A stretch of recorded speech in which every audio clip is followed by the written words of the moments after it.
La question du matériel, ça c'est une vraie question et je pense que c'est la question, une des questions les plus importantes.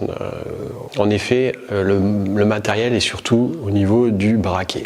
Qu'est-ce que le braquet? Le braquet, c'est le rapport entre les plateaux qui sont à l'avant sur votre pédalier et les pignons à l'arrière. Quel que soit votre niveau, cette question est très délicate. Pourquoi? Parce qu'il va falloir toujours trouver le braquet idéal qui va vous permettre de diminuer au minimum la contrainte musculaire tout en avançant correctement.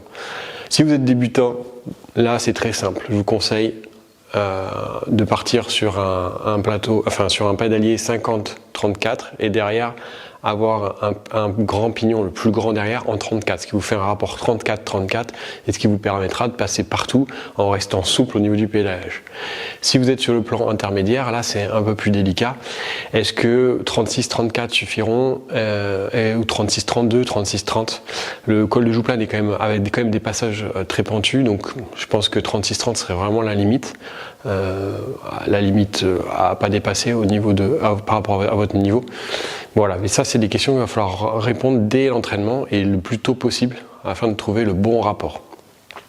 Donc la bonne cassette et les bons rapports devant. Donc je répète, débutant 34-34. Donc ça va être un plateau 50-34 devant et derrière on va être en 12-34 généralement.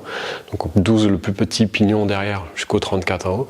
Et chez les intermédiaires, pour les intermédiaires, je conseillerais soit un plateau, soit un pédalier de 52, 36, 12, 34 ou alors 12, 32 ou alors 50, 34 en pédalier et derrière 12, 30 ou 12, 32.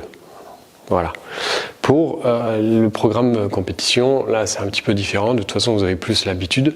Ce que je vous conseille, c'est toujours d'avoir un rapport de sécu par rapport à ce que vous utilisez. Donc par exemple, si vous avez l'habitude de monter l'école en 38 avec un 38-30 ou 38-29, prévoyez peut-être un 32 au cas où il y ait, par exemple sous une journée très chaude, à un moment donné vous ayez une sécu si vous avez besoin de récupérer. Autrement, au niveau du reste du matos, ce qui est important, ça va être les pneumatiques. Donc là, l'importance braquet pneumatique.